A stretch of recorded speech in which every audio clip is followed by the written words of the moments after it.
Praise the Lord, hallelujah. परमेश्वर का धन्यवाद देते हैं। एक बार फिर से परमेश्वर ने हमें समय दिया है ताकि हम परमेश्वर के वचन के ऊपर चिंतन मनन कर सकें। इससे पहले कि हम परमेश्वर के वचन में जाएं, आइए हम परमेश्वर के हजूरी में अपने सिरों को झुकाएं और प्रार्थना करें।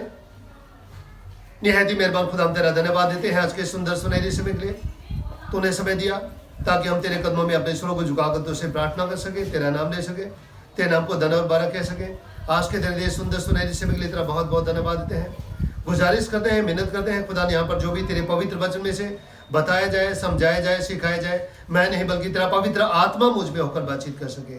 वचन देना, वचन की भेद उजागर करना मांग लेते प्रार्थना तेरे बेटे हमारे प्रभु यीशु मसीह के मधुर और मीठे नाम से सुन और ग्रहण कर, आमीन। समय होगा हम परमेश्वर के वचन में जाएंगे और परमेश्वर के वचन में से हम पढ़ेंगे दानियेल नबी की पुस्तक, इसका 9वां अध्याय, इसकी 26 और 27 आयत पढ़ेंगे।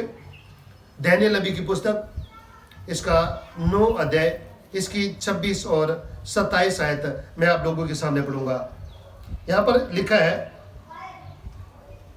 उन 62 सप्ताहों के बीतने पर अभिषेक पुरुष काटा जाएगा और उसके हाथ कुछ न लगेगा, और आने वाले प्रधान की प्रजा नगर और पवित्र स्थान को नष्ट तो करेगी, परंतु उस प्रधान का अंत ऐसा होगा जैसे बाढ़ से होता है, तो भी उसके अंत तक लड़ाई होती रहेगी, क्योंकि उसका उजड़ जाना निश्चय ठान लिया गया है। वह प्रधान 1 सप्ताह के लिए बहुतों के साथ दृढ़ वाचा बांधेगा, परंतु आधे ही सप्ताह के बीतने पर वह मेल बलि और अन्न बलि को बंद करेगा, और कंगूरे पर उजाड़ने वाली घृणित वस्तु दिखाई देगी, और निश्चय ही टानी हुई बात के समाप्त होने तक परमेश्वर का क्रोध उजाड़ने वालों पर पड़ा रहेगा। प्यारे चीजों, पिछले दिनों में हम परमेश्वर के पवित्र वचन में से दानियेल की पुस्तक, इसका 9वां अध्याय, इसकी 24 और 25 आयत के ऊपर चिंतन मनन कर रहे थे। और 25वीं आयत में हमने देखा, यहां पर लिखा है, इसलिए यह जान और समझ ले कि यरूशलेम को फिर बसाने की आज्ञा के निकलने से लेकर अभिषेक प्रदान के समय तक 7 सप्ताह बीतेंगे। फिर 62 सप्ताहों के बीतने पर चौक और खाई समेत वह नगर कष्ट के समय फिर बसाया जाएगा। हालेलुया। यहां पर हम 25वीं आयत में देखते हैं, 7 सप्ताह बीतने पर, फिर 62 सप्ताह के बीतने पर। इसका मतलब है 7 सप्ताह। 7 सप्ताहों को यदि हम दिनों में कन्वर्ट करें तो ये 49 दिन बनते हैं।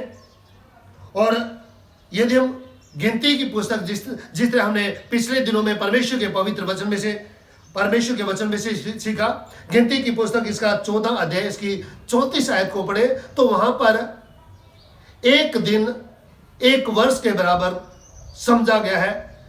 एक दिन 1 वर्ष के बराबर का फार्मूला वहां पर अपनाया गया है। और यहां पर भी है, हमने एक दिन को 1 वर्ष के फार्मूले के हिसाब से माना है। और इस तरह से ये 7 सप्ताह यानी कि 49 दिन, यानी कि इस तरह से 49 वर्ष हुए। और इन 49 वर्षों में नगर फिर से बसाया जाएगा, शहर पना बनाई जाएगी, यरूशलेम का मंदिर जो तहस नहस हुआ था वो फिर से बनाया जाएगा। और इसके बाद 62 सप्ताह, यानी कि जिसका समय 408 BC से शुरू होकर 27 AD तक का होता है। 62 सप्ताह यानी कि ये दिन बनते हैं 434 दिन, और 434 दिनों को वर्षों में कन्वर्ट करें तो ये बनते हैं 434 वर्ष। तो इस तरह से ये जो हमारा समय 408 BC से लेकर 27 AD तक हमें पहुंचाता है। और 27 AD में यदि हम बाइबल क्रोनोलॉजी देखें तो उसमें हम पाते हैं कि 27 AD में अभिषेक प्रदान यानी कि प्रभु यीशु मसीह इस संसार में थे, और 27 AD में प्रभु यीशु मसीह का बैप्टिज्म हुआ यूहन्ना बपतिस्मा देने वाले के द्वारा। 27 AD में ही प्रभु यीशु मसीह की शैतान के द्वारा परीक्षा हुई, प्रभु यीशु मसीह 40 दिन 40 रात निराहार रहते हैं, और उसके बाद प्रभु यीशु मसीह अपने शिष्यों का चुनाव करते हैं और प्रभु यीशु मसीह अपनी खिदमत को शुरू करते हैं। यानी कि 27 एडी में प्रभु यीशु मसीह अपनी इस संसार में थे और उन्होंने उस दौरान अपनी खिदमत को आरंभ किया। 26वीं आयत पढ़ेंगे, यहां पर इस तरह लिखा है, उन 62 सप्ताहों के बीतने पर अभिषेक पुरुष काटा जाएगा और उसके हाथ कुछ न लगेगा। यदि हम 25वीं आयत को देखें, 25वीं आयत के अनुसार 7 सप्ताहों प्लस 62 सप्ताहों के बाद, यानी कि 69 सप्ताहों के बाद ये दिन बनते हैं 483 दिन, यानी कि 483 वर्षों के बाद। जैसा कि पहले मैंने बताया, एक दिन एक वर्ष के बराबर का फार्मूला यहां पर अपनाया गया है, और इस तरह से 483 वर्षों के बाद 2 बातें घटित होंगी। कौन कौन सी बातें? पहली बात, मसीह काटा जाएगा, यानी कि प्रभु यीशु मसीह को क्रूस पर चढ़ाया जाएगा। यदि हम इंग्लिश की बाइबल देखें, इंग्लिश की बाइबल किंग जेम्स वर्जन, जो कि इब्रानी भाषा का डायरेक्ट ट्रांसलेशन है, और इंग्लिश की बाइबल में लिखा है, shall Messiah be cut off but not for himself. मसीहा काटा जाएगा लेकिन अपने लिए नहीं। और यकीनन प्रभु यीशु मसीह इस संसार में आए और कलवरी क्रूस के ऊपर कुर्बान हुए, और वो अपने गुनाहों की वजह से कलवरी क्रूस के ऊपर कुर्बान नहीं हुए, बल्कि लोगों के गुनाहों की वजह से वो कलवरी क्रूस के ऊपर कुर्बान हुए।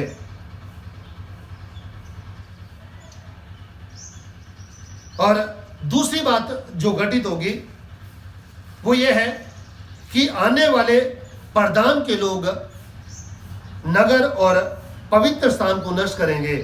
आने वाले प्रधान के लोग नगर और पवित्र स्थान को नष्ट करेंगे, यानी कि आने वाले प्रधान की प्रजा, यानी कि रोमी सेना यरूशलेम को तबाह करेगी, बर्बाद करेगी।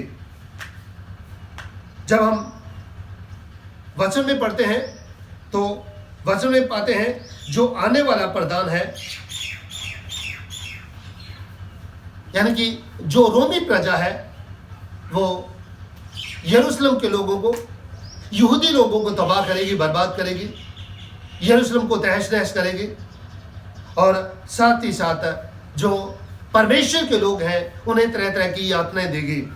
और प्यारी चीजों, जब हम इतिहास पढ़ते हैं तो हम इसे पाते हैं 70 एडी में रोमी सम्राट, जिसको हम टाइटस के नाम से जानते हैं, उसने यरूशलेम के ऊपर एक बड़ी सेना लेकर यरूशलेम के ऊपर हमला किया और यरूशलेम को उसने तबाह कर दिया। और ये परमेश्वर का भवन जो यरूशलेम में था, जिसके बारे में मत्ती की इंजील 24वें अध्याय में वर्णन है, जब चेले प्रभु यीशु मसीह के पास आकर मंदिर की रचना दिखाते हैं और प्रभु यीशु मसीह कहते हैं कि एक समय ऐसा आएगा यहाँ पर पत्थर भी न छूटेगा जो ढाया न जाएगा। और वो समय आ गया। 70 एडी में टाइटस ने यरूशलेम पर आक्रमण किया, हमला किया और यरूशलेम को तबाह कर दिया, और जो परमेश्वर का भवन था उसको तहस नहस कर दिया, और बहुत सारे लोगों को जान से मार डाला, लाखों की तादाद में लोगों को जान से मार डाला और लाखों की तादाद में लोगों को बंदी बना लिया। 70 एडी में यरूशलेम शहर का विनाश हुआ। रोमी सेना ने यरूशलेम के ऊपर हमला किया, और भूतकाल का जो रोमी साम्राज्य है, इसी में से आने वाले समय में मसीह विरोधी उठेगा। और वचन यहां हमें बताता है कि पहले 7 सप्ताह, जो 7 सप्ताह हैं उसमें नगर फिर से बसाया जाएगा, और उसके बाद 62 सप्ताहों यानी कि 408 बीसी से लेकर 27 एडी का जो समय है, ये जो समय शुरू होता है मलाकी से लेकर प्रभु यीशु मसीह तक, जब प्रभु यीशु मसीह इस संसार में अपनी खिदमत को करते थे।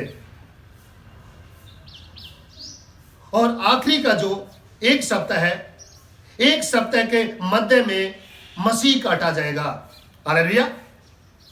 27 एडी में प्रभु यीशु मसीह ने अपनी खिदमत आरंभ की और 27 एडी तक 7 सप्ताहों प्लस 62 सप्ताहों का समय खत्म हो जाता है और उसके बाद एक सप्ताह का समय शुरू होता है।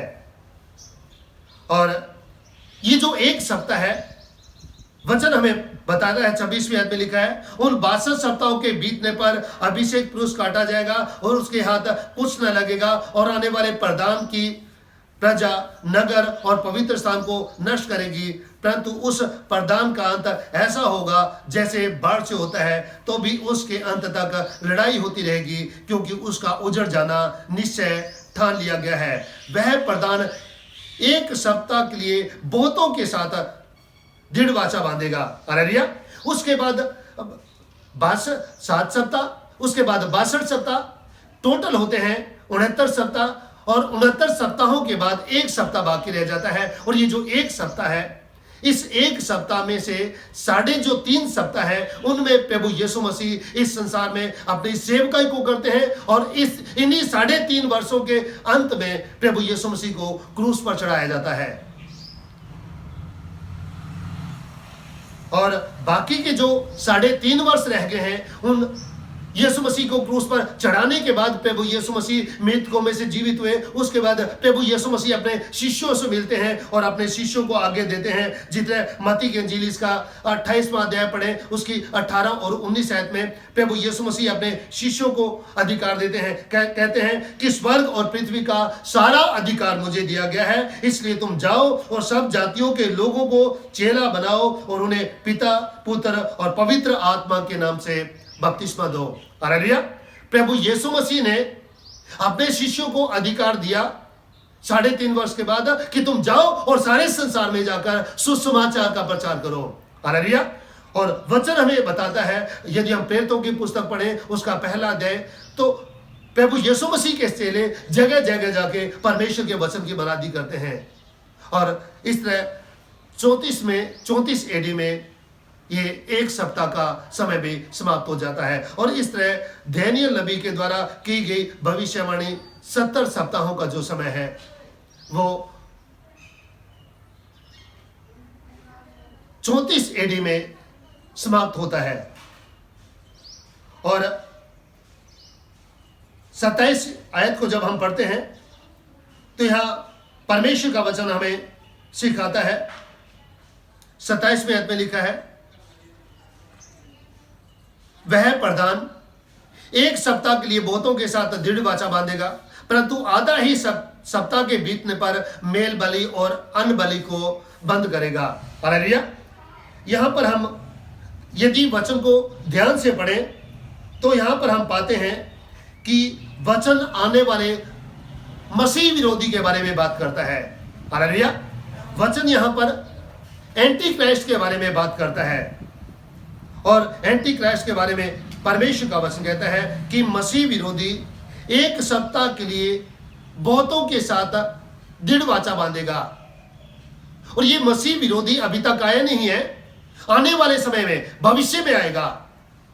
और ये जो आयत है 27वीं आयत, उस आने वाले समय के भविष्य के समय के बारे में बात करती है, यानी कि आने वाले मसीह विरोधी के बारे में बात करती है कि ये मसीह विरोधी एक सप्ताह के लिए बहुतों के साथ शांति की दृढ़ वाचा बांधेगा और आधे ही सप्ताह के बीतने पर वह मेल बलि और अन्न बलि को बंद करेगा। यानी कि जो उसने दृढ़ वाचा बांधी थी, जो पक्की वाचा बांधी थी, जो संधि बांधी थी, उस संधि को बांधने के बावजूद शैतान का यह मनुष्य है, यानी कि मसीह विरोधी आधा सप्ताह के बीतने पर, यानी कि 7 वर्ष की मध्य अवधि में, अर्थात 7 वर्ष के जो पहले 3 वर्ष हैं वो वर्ष खत्म होने के बाद उस संधि को वो तोड़ देगा, उस वाचा को तोड़ देगा और उस वाचा के उलट काम करने लगेगा। ये जो मसीह विरोधी है यहूदी प्रजा को सताएगा और मंदिर में चढ़ाए जाने वाले मेल बलि और अन्न बलि को भी ये बंद करेगा। और ये मसीह विरोधी परमेश्वर के मंदिर में अपनी मूर्त स्थापित करेगा, अपनी मूर्ति स्थापित करेगा और लोगों को कहेगा कि तुम मेरी उपासना करो, तुम मेरी पूजा करो। और बहुत सारे लोग उसके विरुद्ध हो जाएंगे, बहुत सारे लोग उसको फॉलो करने लग जाएंगे, उसकी उपासना करने लग जाएंगे। और आगे यदि हम दानियेल की पुस्तक इसका 27वां अध्याय इसके आगे पढ़ें तो आगे लिखा है, कंगूरे पर उजाड़ने वाली घृणित वस्तु दिखाई देगी। हालेलुया। कंगूरे पर उजाड़ने वाली घृणित वस्तु दिखाई देगी। और ये घृणित वस्तु कोई और नहीं बल्कि ये मसीह विरोधी है, जो पवित्र मंदिर में अपनी मूर्ति को स्थापित करेगा और लोगों से कहेगा कि तुम मेरी उपासना करो, मेरी वर्शिप करो। और लोग उसकी वर्शिप करेंगे, बहुत सारे लोग उसे फॉलो करेंगे, उसकी वर्शिप करेंगे।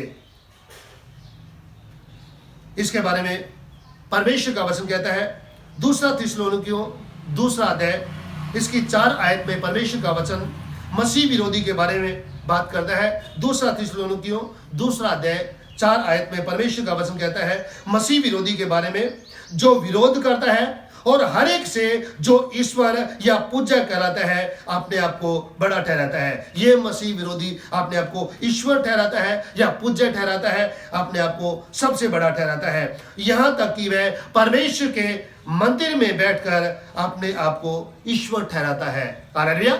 ये परमेश्वर के मंदिर में बैठेगा और अपने आप को ईश्वर ठहराएगा और लोगों से कहेगा कि मेरी उपासना करो, और लोग इसकी उपासना करेंगे। ये जो मसीह विरोधी है इसका 3.5 वर्ष तक का समय होगा, 3.5 वर्ष तक ये राज करेगा। और प्रकाशित वाक्य इसका 13 अध्याय इसकी 5 और 6 आयत को पढ़े तो यहां पर वचन भी लिखा है। प्रकाशित वाक्य 13 5 और 6 में लिखा है, बड़े बोल बोलने और निंदा करने के लिए उसे एक मुंह दिया गया। हालेलुया।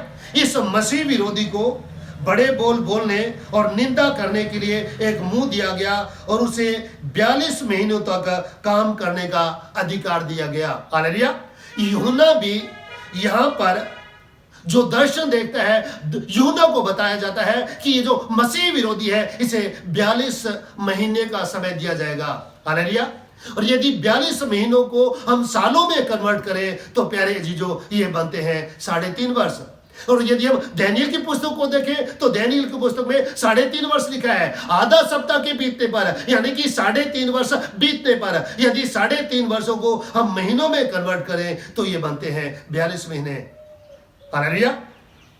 और परमेश्वर का वचन हमें सिखाता है कि बड़े बोल बोलने और निंदा करने के लिए उसे एक मुंह दिया गया और उसे 42 महीने तक काम करने का अधिकार दिया गया। यानी कि परमेश्वर की तरफ से ये जो मसीह विरोधी है इसे 42 महीने तक यानी कि 3.5 साल तक काम करने का इसे अधिकार दिया जाएगा। और ये यरूशलेम के मंदिर में बैठकर लोगों से कहेगा मेरी उपासना करो, अपनी मूर्ति स्थापित करेगा और बहुत सारे लोग इसके पीछे लग जाएंगे, इसकी उपासना करेंगे। और उसके बाद 6वीं आयत में लिखा है, प्रकाशित वाक्य 13 की 6 में, उसने परमेश्वर की निंदा करने के लिए मुंह खोला कि उसके नाम और उसके तंबू अर्थात स्वर्ग में रहने वालों की निंदा करे। ये परमेश्वर की भी निंदा करेगा और स्वर्ग में रहने वालों की भी निंदा करेगा। और 7वीं आयत में लिखा है, उसे यह भी अधिकार दिया गया कि पवित्र लोगों से लड़े और उन पर जय पाए। हालेलुया।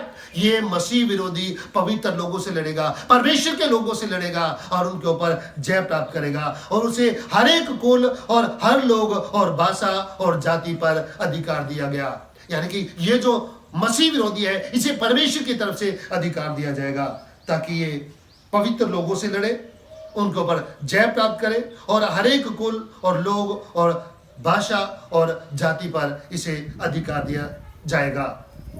यानी कि 3.5 वर्ष मसीह विरोधी को मिलेंगे और मसीह विरोधी यरूशलेम के रहने वालों को तरह तरह की यातनाएं देगा, जो पवित्र लोग हैं उन्हें सताएगा। और परमेश्वर का वचन कहता है हर कुल, लोग, भाषा और जाति पर यह अधिकार करेगा और यरूशलेम के मंदिर में बैठकर अपनी उपासना करवाएगा।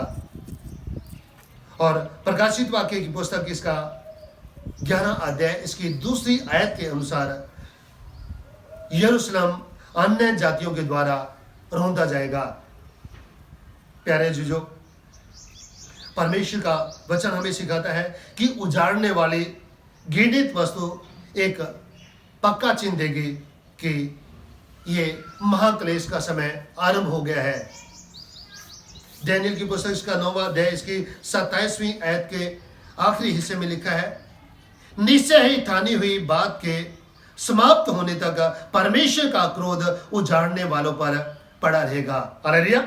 जब ये 3.5 वर्ष का समय जो मसीह विरोधी को दिया गया है वो समय पूरा हो जाएगा और उसके बाद प्रभु यीशु मसीह इस संसार में आएंगे और मसीह विरोधी का सत्यानाश करेंगे, मसीह विरोधी का अंत करेंगे। मत्ती की इंजील में लिखा है, मत्ती की इंजील इसका 24 अध्याय इसकी 30 आयत को पढ़े। मत्ती 24 की 30 में परमेश्वर का वचन कहता है, तब मनुष्य के पुत्र का चिन्ह आकाश में दिखाई देगा, तब पृथ्वी के सब कुलों के लोग छाती पीटेंगे और मनुष्य के पुत्र को बड़ी सामर्थ है और ऐश्वर्य के साथ आकाश के बादलों पर आते हुए देखेंगे। प्रभु यीशु मसीह इस संसार में आएंगे और प्रभु यीशु मसीह इस संसार में आकर मसीह विरोधी का नाश करेंगे और मसीह विरोधी का जो साम्राज्य है उसका अंत कर डालेंगे। परमेश्वर का वचन कहता है, निश्चय ही ठनी हुई बात के समाप्त होने तक परमेश्वर का क्रोध उजाड़ने वालों पर पड़ा रहेगा।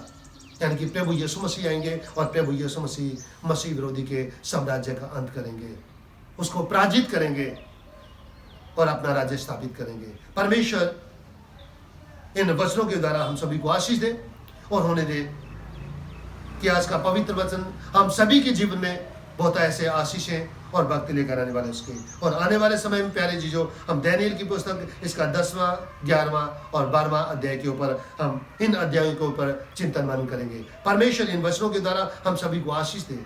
आमीन। दुआ करें। निहायत ही मेहरबान खुदा, हम तेरा धन्यवाद देते हैं तेरे पवित्र वचन के लिए। होने दे खुदा आज का तेरा कलाम हम सभी के जीवन में बहुत ऐसे आशीषें और भक्ति लेकर आने वाला उसके तुझे हमें से हर एक की सहायता करना, मदद करना मांग लेते प्रार्थना तेरे बेटे हमारे प्रभु यीशु मसीह के मधुर और मीठे नाम से सुनो गहन कर। आमीन।